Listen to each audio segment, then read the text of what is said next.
Mallory Park is only a small and simple track, but it can be really exciting to try and get some quick lap times in. And the last time we were here on my Yaris, I did a 1 minute 0.9, but that was before it was in its sprint spec setup. So today, I wanted to be here on my Yaris and try and get under a minute, but unfortunately I crashed it at Alton just weeks before. However, my mighty Swift Sport were filling for the Yaris to try and get a lap time of under a minute. However, with the Swift being bone stock and the same tyres that are used on the Yaris, will I be able to throw around the Swift quick enough to get that minute lap time?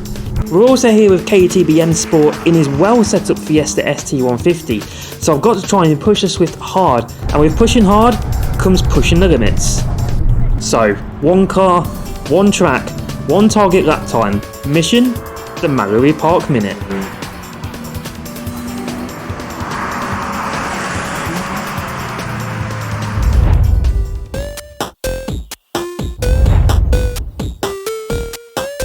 Hello YouTube and welcome back to another video where today you'll see we are in the Swift Sport. We're here for a track day at Mallory Park. It's been a while since it's been at Mallory Park. Last time we were here was last year in the Yaris. Tried to get under a minute, didn't quite get there, got a minute and one. The original plan for today was to bring the Yaris back to try and get that minute, as obviously we upgraded it quite a bit. Unfortunately, after the crash at Alton Park, it's still not ready, so we've had to bring the Daily instead, which we all know from KTB Park anyway. It's a pretty capable car, so hopefully we should be doing quite a bit of overtaking in it. It's not just me that's here though, we've also got Hannah as well, who's going to be driving it. We've also got Kevin as well, KTB.Msport, who's brought his Fiesta ST150 along with him as well. It's quite extensively modified Fiesta ST150. So yeah, it should be a pretty good battle. Obviously this is still staying from KTB Park. It's not really been modified. It's got an intake, it's got a remap on it, so it should be pushing about 140-ish maybe. So it's got the AD08 tyres on it as well. Kevin's has been done up quite a bit, but it's on road tyres on Michelin Pilot Sport 4s. So it could be a good counteract balance. But yeah, should be a good day, should be a good laugh. Hopefully no offs. We'll see. And yeah, let's get into the session number one. Let's just learn the track again. Mallory Park's a very simple track. Obviously it's basically a big oval, so there's not really much to really talk about on the track. But yeah, let's get in the car and let's see how it goes. And here we go then, out for the first session today. Now this session is just going to be used to learn the track once again, to see how much grip is out there on the track and to see how much grip the Swift has got itself, as even though it's got the AD08 RS tyres, the same tyres that I used on the Yaris about a year ago, it's a completely stock suspension setup, so there's no rear anti-roll bars, there's no strip braces on it, you know, it's standard coils and springs, so it's going to be completely different to what the Yaris is. It's going to be a lot more wallowy, as you could say. But as we skip to a couple more laps then, as we get to our basically first flying lap, as we catch up to this blue Clio 182 ahead of us, so it's going to be a good idea then just to see how quick then the Swift is off the bat. We've also got the timer on the right hand side just to see how, well, where we are time wise for that minute lap time. Coming up to the hairpin then, we're going to brake a little bit early, as this Clio also brakes a little bit early as well. But coming out the hairpin is where the Swift is going to struggle. With about 40 horsepower less than the Clio just absolutely shoots away. Unfortunately the Swift doesn't quite get as good as a pull as the Clio, but the Clio then does let us through coming down the main straight, and our first lap time is going to come in at 1 minute 0.3, so straight away a very solid time. There was also a black and red Clio up ahead that I wanted to try and catch up to, but halfway around the lap we're going to catch up to this Megane, this Renault Sport Megane. I'm unsure if it's a 225 or if it's an R26 230, but it's obviously going to have a bit more power than what the Clio did. So when we get to the hairpin, once again, it's just going to shoot off. Now, it does go to the right-hand side, and I did think it was going to let us through, as it didn't quite get as good of a pull-off as the Clio, but I don't think it did, as it cuts right back in then on the last corner. Had to slam on the brakes. That was sort of my fault, I can't lie. I should have waited, really, for the main straight, but because it didn't pull off as good as the Clio did, obviously the Megane is a lot quicker than the Clio. I thought it was just going to let us through. But if we do skip forward then, we are going to get our first red flag of the day, which does cut the session short, but with the fastest time then coming in at a 1:01.3. That's a very solid start to the day.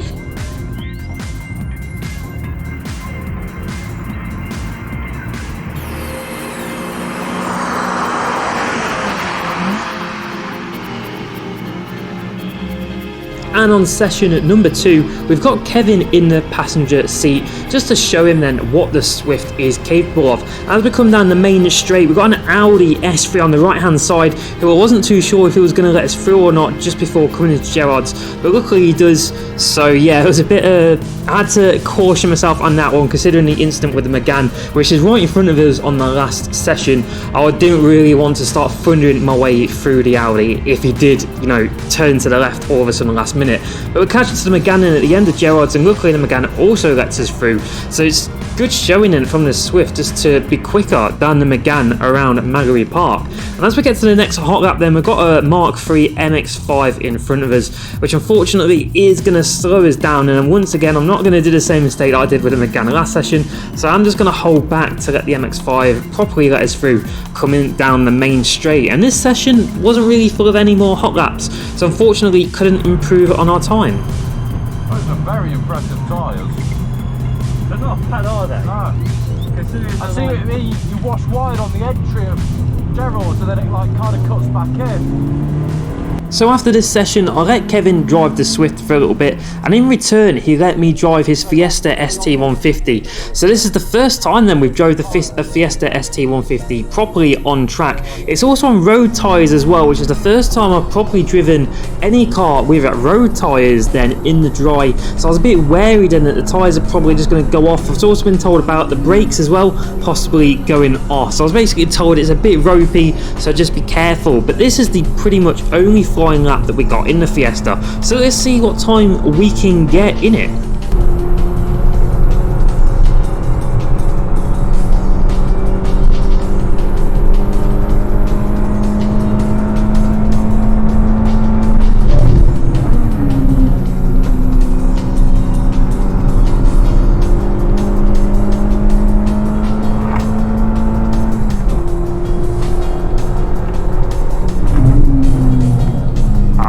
Now what are we doing?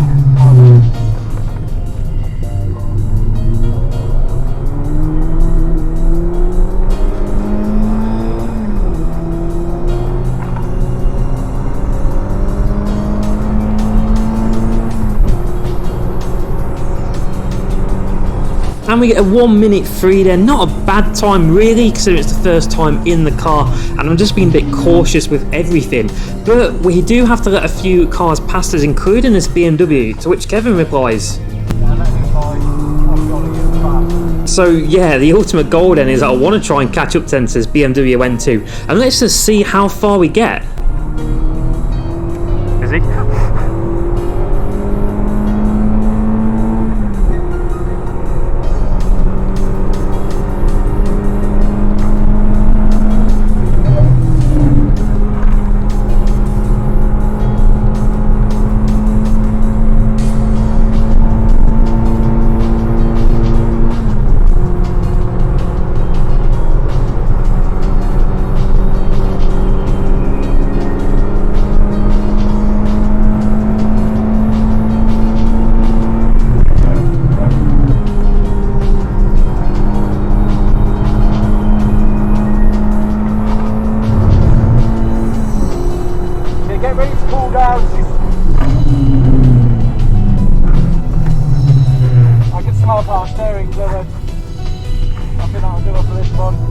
And yeah, unfortunately this session is cut a little bit short with the power steering overheating, but the next session we're out, we're back in the Swift, and it's quite a quick one.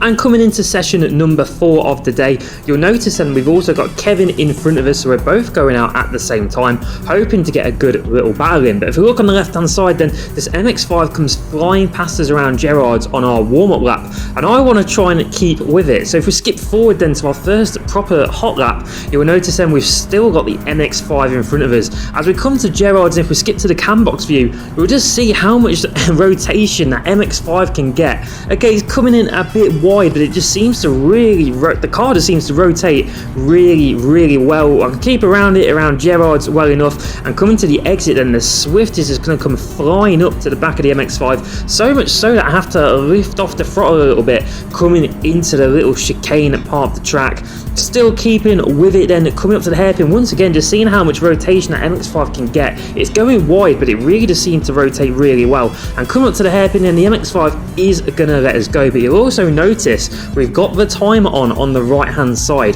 so can we get under a minute even having to lift off?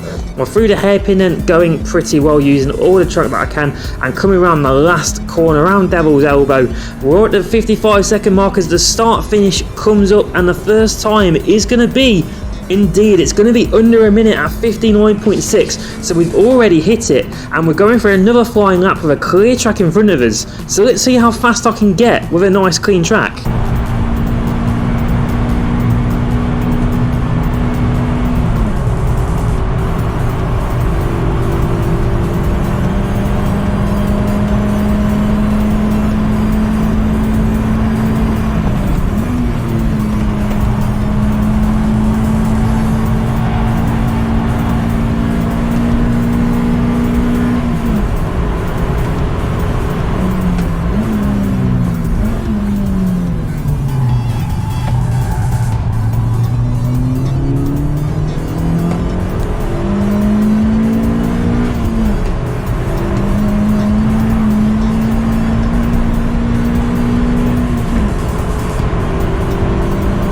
And we've gone even faster, even dipping into the 58s now. So 58.6 is the fastest we've gone around Mallory Park, and so well under that 1 minute target time that we wanted. But as we skip on, then we did allow Kevin through, so we can at least have a good little battle. Coming around Gerard's on the next flying lap, we're slowly reeling in the Fiesta. Now the Fiesta is on road tyres, I believe it was on Michelin Pilot Sport 4s, so with me being on semi-slicks, just slightly hope that it would be able to keep it round the corners. Obviously the Fiesta with a bit more power. As we come to the little chicane part, then Kevin is going to allow us through, and I do get the overtake on him, and that's the end of that battle already.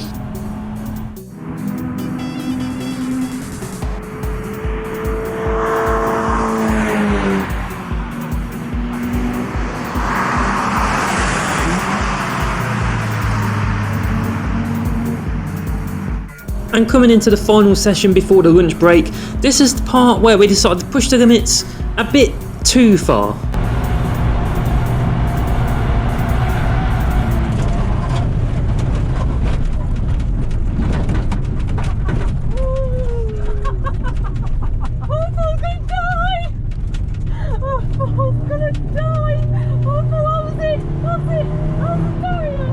Yeah, luckily no major crash. We only went off onto the grass. Well controlled it as it was going off. We sort of had a feeling it was going off, but let's rewatch it back again on the cam box.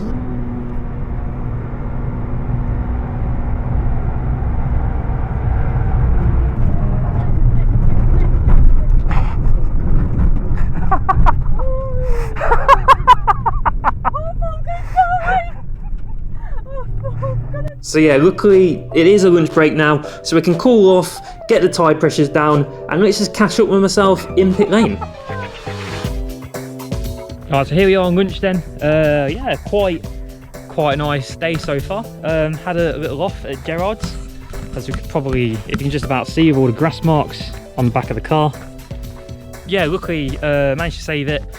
Someone who probably doesn't know how to save cars going off probably would have maybe smashed into the barrier.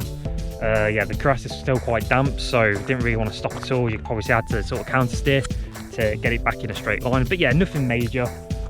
Car actually performed really well, to be fair. I'm really surprised by it. Kevin's car as well is pretty wit. It's a different car, definitely a different car to drive. Needs to get a bit more confidence in that though. I'm pretty sure I want to get more confidence in it. I'd probably say that that's going to be quicker than this. So yeah, it just shows really that, considering this is pretty much bone standard, it's got less power than the Fiesta as well. It just shows how much difference, you know, tyres can make. Especially, I know they're not the best semi-slicks, but you know, semi-slicks compared to a road tyre, especially on track, definitely makes a massive difference. But yeah, no, good day so far. One off, as you do. It's not an RB racing track day video anymore without me going off. So yeah, but yeah, so a few more sessions to go. see how it goes. Hopefully get one more session in the Fiesta. I'll probably have another good battle as well with Kevin.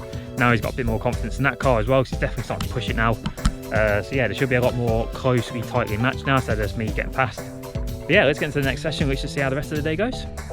Now sessions number 6 and 7 was just me going out by myself to try and get a quicker lap time than that 58.6 that I managed earlier, but unfortunately most of the laps were either compromised by another car, either me getting past them or me letting them through. It was also a bit of a confidence issue there as well. After going off at Gerard's just before lunch, I feel like I was a bit, I was slowing down a bit coming into Gerard's than I was doing in the previous sessions, just so I don't crash. Obviously I've already crashed the Yaris, I don't really want to now crash the Swift and have 2 broken cars.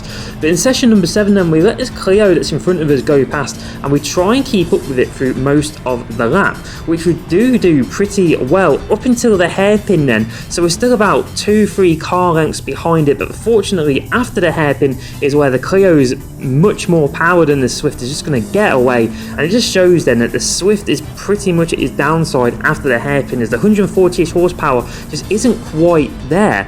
But let's get to the next session then, where we actually managed to drive Kevin's car and see if we can improve on that 103 that we got earlier. Alright, here we go then, back out in Kevin's car again. Apparently the brakes are really juddery this time, so yeah, we'll see how this goes. Trying to be a bit more confident in the car as well. I know what it can do, I know it's on road tyres, but it's a lot more confidence inspiring than what I think it is. That's the wrong word. It's a lot more confident in the corner than what I think it is. It's not confidence inspiring. So here we go then, out for one more session in Kevin's car to see if we can beat that 103. Now unfortunately not a lot happens in this session at all, but I am going to show you the fastest lap of the session just to show you what time I got in the Fiesta.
So a 101.8, improving by 1.2 seconds over the other session that we did.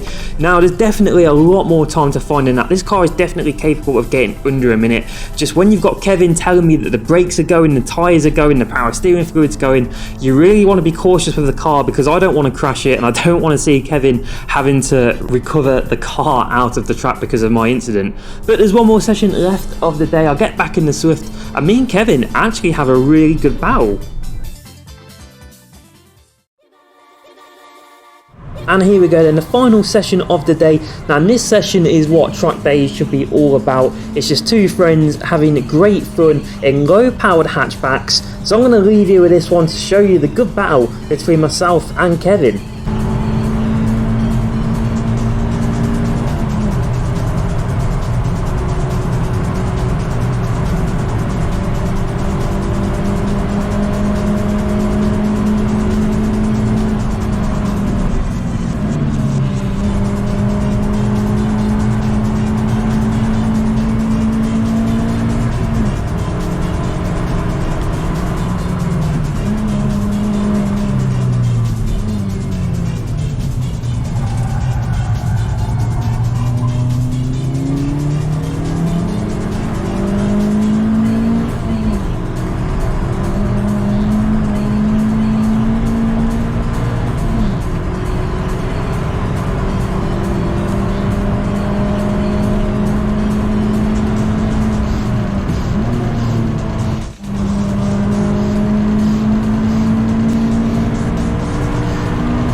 And there we go then, the end of the day. The Swift performing absolutely faultlessly throughout the whole day. Over 100 miles of being thrashed. And that's, like I say, what it's all about. Just a low-powered hatchback having great fun. We managed to beat the target lap time as well of under a minute. But let's get back into the pits and let's just outro the day. Right guys, there's the day done. Quite a lot of running today, to be fair. Say about 100 miles I think the Swift's done, pretty much flat out. So yeah, good day overall. So yeah, the last session was real special. Got a good battle in with Kevin's Fiesta. Definitely found the confidence in the car compared to the first sessions that we had in the morning. I was definitely got more confident in the car as well, but obviously not pushing it as much as Kevin was. Yeah, obviously it's not my car and I don't fancy spinning it like I almost did with the Swift. But yeah, it was a good day overall. Say Mallory Park, it's not a complicated track, but it's a nice little fun track. It definitely suits these types of cars. Say overtaking quite a bit as well, keeping the Creos at bay pretty much. Obviously they were a little bit quicker, but then at the end of the day, that's pretty much a bog standard Swift. Like, it's not had £1,000 suspension put in it, it's not got anti-roll bars in it, it's not got strut braces in it. It's literally just got an intake on it and a little remap. Like I say, it's probably pushing about an extra 6-7 horsepower over standard. Semi-slicks AD08's not the best, but still, you know, it still pushes around. It's that confidence inspiring driving style that the Swift has. Definitely makes you want to drive it quicker and quicker. So yeah, overall good day. But yeah, thank you very much for watching YouTube. If you did like the video, don't forget to like, comment, and if you haven't already subscribed, please leave a subscribe, and I'll see you in the next video.